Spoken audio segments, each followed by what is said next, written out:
on the couch with us right now, we have Sheriff Lynn Hagaman, and he's here to talk to us a little bit about Operation Medicine Cabinet. This is something that they put on in May and in October. This is a wonderful event because it keeps medicines out of our rivers and it keeps it out of our children's hands. So thank you so much for being here. Thank you. It's good to be here. Absolutely. So for some people that may be new to the high country and they don't know exactly what Operation Medicine Cabinet is, can you tell us a little bit about what it is and how it got started? Sure. About 5 years ago, there was a collaboration, I think, with some studies that had been done at Appalachian State University about the streams, and we got together with the Watauga River Keepers and the folks at the Watauga County Extension Agency, and then I had also come across an issue or an article about how to properly dispose of unused medicines or unwanted medicines. So all that just kind of came together and congealed, and we came up with a plan of action.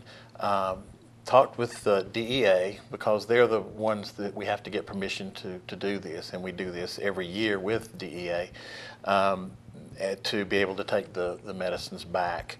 And so from that standpoint, all that I guess red tape was put out of the way, and we were able to then initiate our first one, as I said, 5 years ago. And then it's kind of grown since then. But as you said, it's a twofold approach. One, to keep the medicines off the streets, in essence, for lack of a better word, and out of the environment. A lot of people may think that either the septic tanks or wastewater treatment will take care of these medicine or the ingredients in the medicine, but they don't. And I think with the studies, there's been a lot of studies where it's really affected the aquatic life and even some of the foliage around creeks and such, and it's has a serious impact. And so from that, we've been taking medicines back, like I said, for 5 years. We're over 1 million plus pills. We take back everything from sharps to liquids to over-the-counter, prescription, anything and everything. Okay, well, you reached 1 million pills. That's a big milestone there. It was, yeah. And so how many do you expect to do this time? Well, it's hard to say. Some of it has kind of ebbed and flowed, but it's pretty consistent. You know, we're probably 40, 50,000 maybe. That's great. And then I'll talk in a minute, if that's okay, about another project that we're doing that's similar, and it's been very successful too. Absolutely. Yeah. So now how many stations do we have where people can actually come and drop off their medications? Okay, I'm going to refer to my cheat sheet, but also too, it's Hazardous Household Waste Day, where folks can go to the landfill if they have old paints or batteries or things that may be hazardous. They can take them there, and that starts at 9 o'clock on this Saturday, May the 17th, and then at 10 o'clock we have 4 locations for the Operation Medicine Cabinet: the 3 food lines, Boone, Blowing Rock, Deep Gap, and then the Fosco Fire Department. And like I said, that goes from 10 until 2. So take your hazardous waste over to the landfill first, and then bring your medicines to all the other locations, and we'll be glad to take them. Absolutely. So now, is this an anonymous kind of thing, or how does that work? It is. It's totally anonymous. We don't ask questions. Now, if somebody were to bring in maybe some 5 pounds of cocaine, we might have a little bit. We might have a little conference, but no. We don't know where the medicine. We don't ask. So it's totally anonymous. A lot of people too. We do recycle the pill bottles. When we do take them to Charlotte to be disposed of, it's very difficult because of volume. We'll fill up, I think we're going at the end of this month in Charlotte, we've probably got 10 55-gallon barrels full of nothing but pills. They've been taken out of the containers. Like I said, we recycle the containers. So it's very successful from that standpoint, and we just but a lot of people, they take their names off the labels. We don't look, so again, it's totally anonymous. Okay, so when you said you were going to take them to Charlotte to be disposed, how are they disposed? Okay, they are sealed in 55-gallon drums, just like an oil barrel, sealed with an actual seal where we witnessed. We have a countersign, and then they're taken to this facility in Charlotte that's EPA approved. And they literally incinerate the whole barrel and its contents. They will take up to 10 at a time. Unfortunately, they don't charge us for that, which is a very, very nice gesture on their part.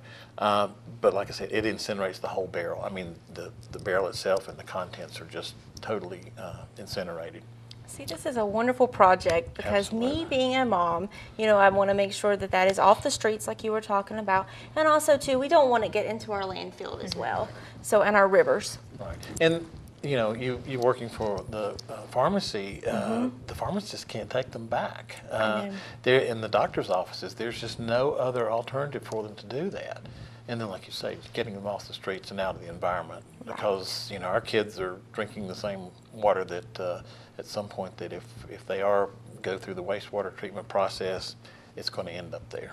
Absolutely, yes. Yeah. Now, what might you just say to someone who's watching this interview and thinks, oh, well, my pills are up in my cabinet, or they're tucked away, they're fine, I don't need to do this. What might you say to them to encourage them to participate? Wow, what a segue into what I'm going to say next. Well, we would encourage them to do that. Sometimes, in doing it twice a year, it's been a little, people tend to forget sometimes, but go ahead and get the medicines out of the cabinet, put them in a bag or something, and bring them by. We'll be glad to do that. But we now have, about 3.5 months ago, we partnered with Project Lazarus, and we actually have a container site in the sheriff's office. It looks like a big white mailbox. You cannot get to it. It's on camera, and people can do the same thing as they're doing with their Operation Medicine Cabinet. Just bring the narcotics or pills or whatever they have, liquids, sharps, whatever, again, and they can drop them off there. So far, we've gotten probably around 15,000 pills, and I don't know, several gallons of liquids, a few sharps, sharps, the diabetic supplies, mostly, and a few veterinary supplies. So we take it all. That's great. So now, what are the hours if somebody wants to come to the sheriff's office to drop that off? That's 8 to 5, Monday through Friday. Okay. Most of the time, we can accommodate. Most people they'll accommodate that. They'll take a lunch break or whatever, and they'll come by with their pills. All right. Well, perfect. So remind us one more time when this is going on. Okay. This coming Saturday.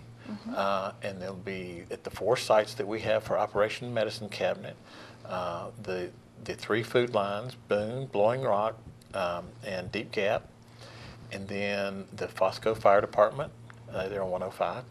And then the Hazardous Waste Day, take your materials there, not the pills, but the materials there to the landfill, and they start at 9. So we go from 10 until 2 for Operation Medicine Cabinet. Okay, and if you can't get there on Saturday, you can bring them to you guys Monday through Friday from 8 to 5. Correct. Right. All right. Awesome. Well, lots of opportunities to participate. Thank you so much for coming in to talk You're with welcome. us. It's good to be here. Thank you. Absolutely. Thank you. And we'll be back right after these messages with more of the Mountain Television Network.